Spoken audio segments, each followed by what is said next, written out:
Hello, Mama Sue here to show you how I can my tomatoes. All right, I bring a big pot of water to a boil. I wash my tomatoes and I just drop them in that hot water.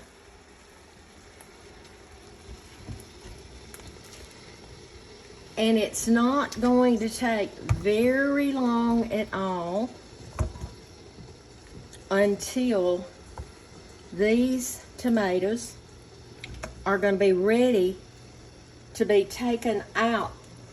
What I want to do is to let them begin the skin to loosen up on it, and it keeps you from having to peel tomatoes. I peeled my tomatoes for years and years, and my friend Ellen told me, no, you drop them in and it's just going to be so much better. I'm going to show you. Look at this one right here.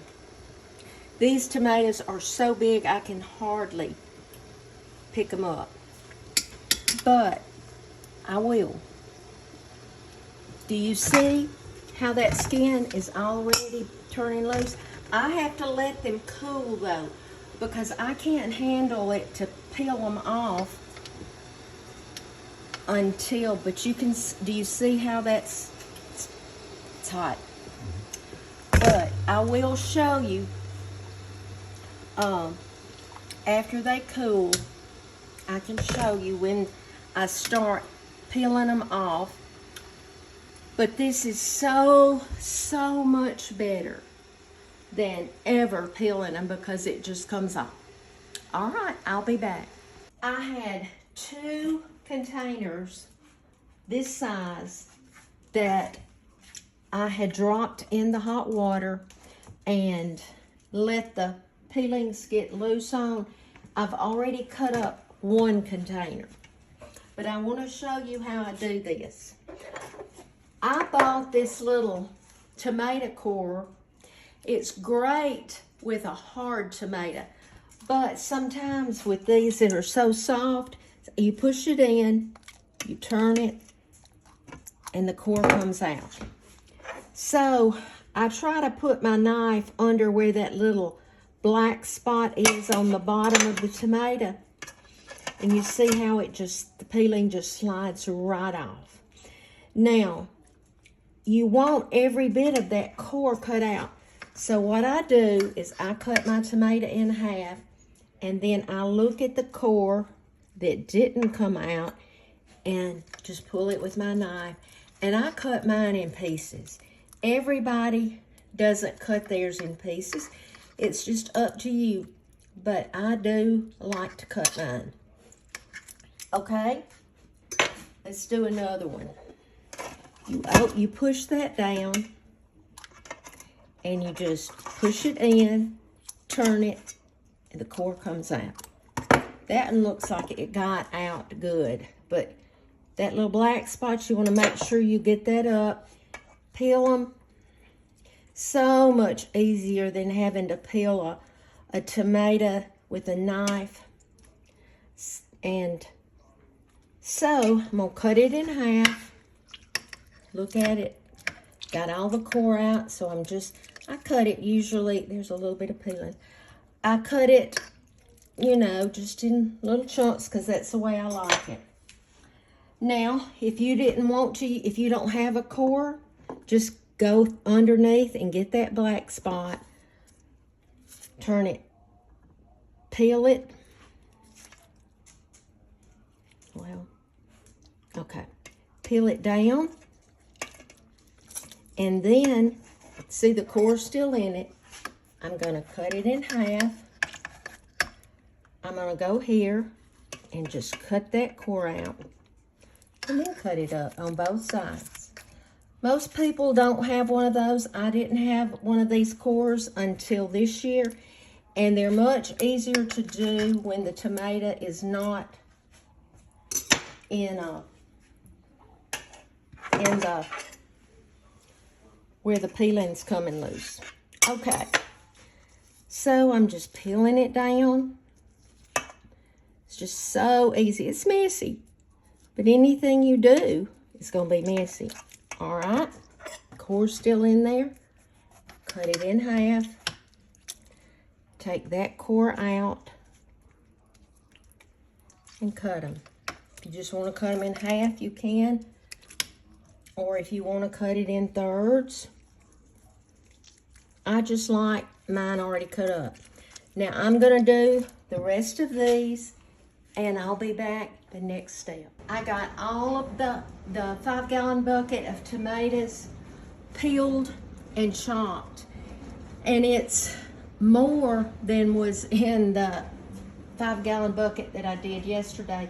So what I'm going to do, it's a little bit too much. I'm going to take out probably about 4 or 5 cups and cook it in a boiler beside it.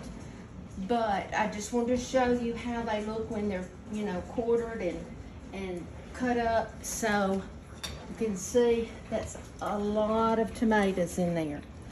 And when they come to a boil and the foam starts coming, we'll come back and show you the next step. I wanted to show you really the next step. You brought these tomatoes to a boil and they are going to foam. You're going to see all this foam. And I take a metal spoon and I just pull it over to one side and scoop it off.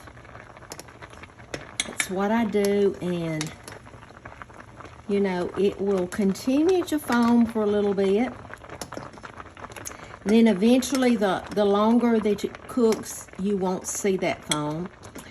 And that'll be about the time that these are ready to put in jars. And that's when we'll be back to show you what we add to the jars and the next step. And I just dispose of this, pour it down the sink, because it's just the foam off the tomatoes. After we scooped all the foam off and they've continued to boil, you can see there's not any foam anymore. Harold asked me when I told you that a while ago and we paused it, he said, why do you scoop the foam off? Is it because your mama did? I said, well, yes it is. But the reason you do is it won't hurt if you leave the foam, but it'll make your tomatoes cloudy looking.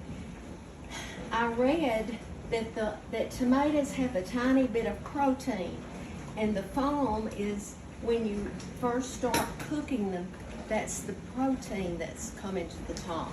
Now that's what Google said. Now I want to show you this before I do anything else. This is called a water bath canner. It has a rack in it because you don't want to put your jars in a canner without some type of rack. If you don't have a rack, you need to put a dishcloth in there. But you're going to fill this with hot water, and when we jar up the tomatoes, we will put each of the jars in here and cover them with water.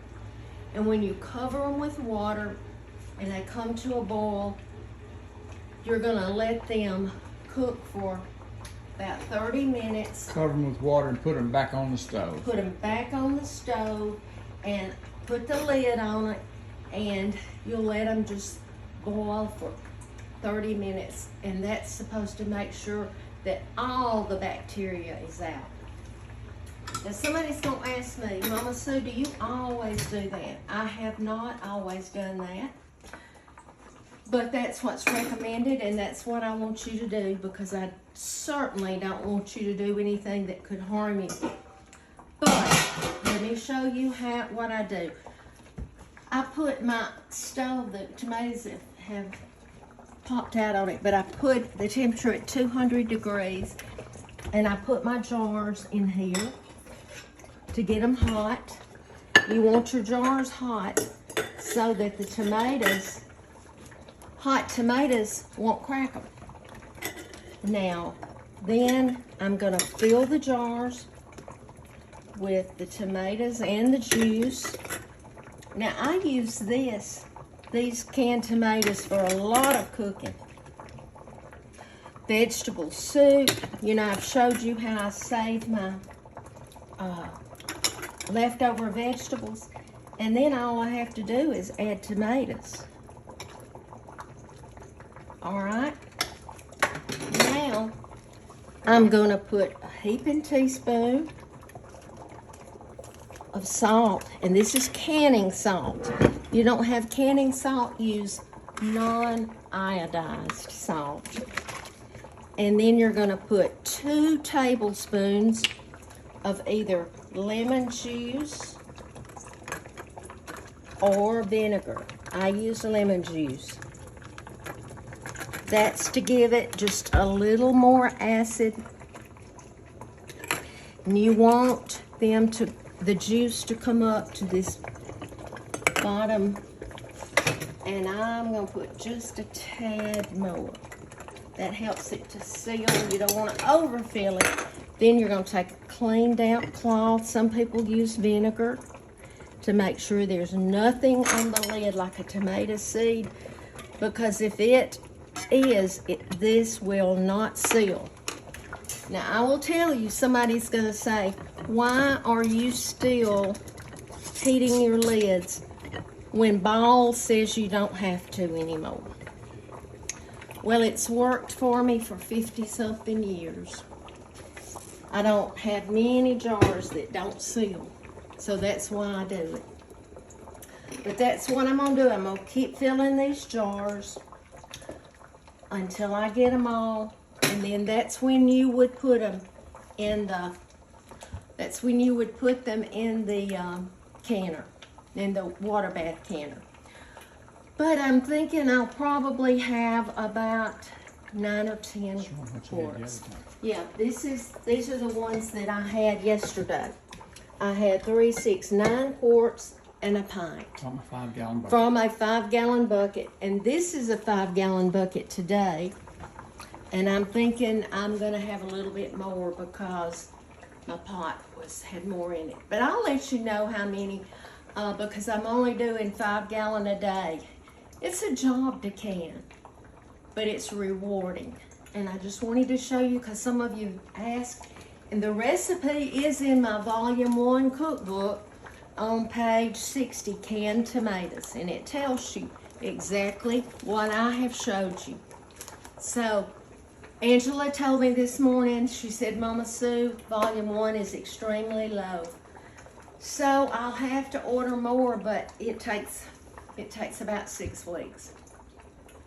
So if you don't have a Volume 1 and you want it, you're probably going to want to go ahead and order it as long as they're showing they're still there. But she told me, and I had no idea that we were that low on them. But anyway, be salt and light wherever you go. Jesus loves you, and I'm just amazed at the many blessings that He gives us every day. There's an old song that says, count your many blessings. Name them one by one. And it'll surprise you what the Lord has done. I'll be back soon.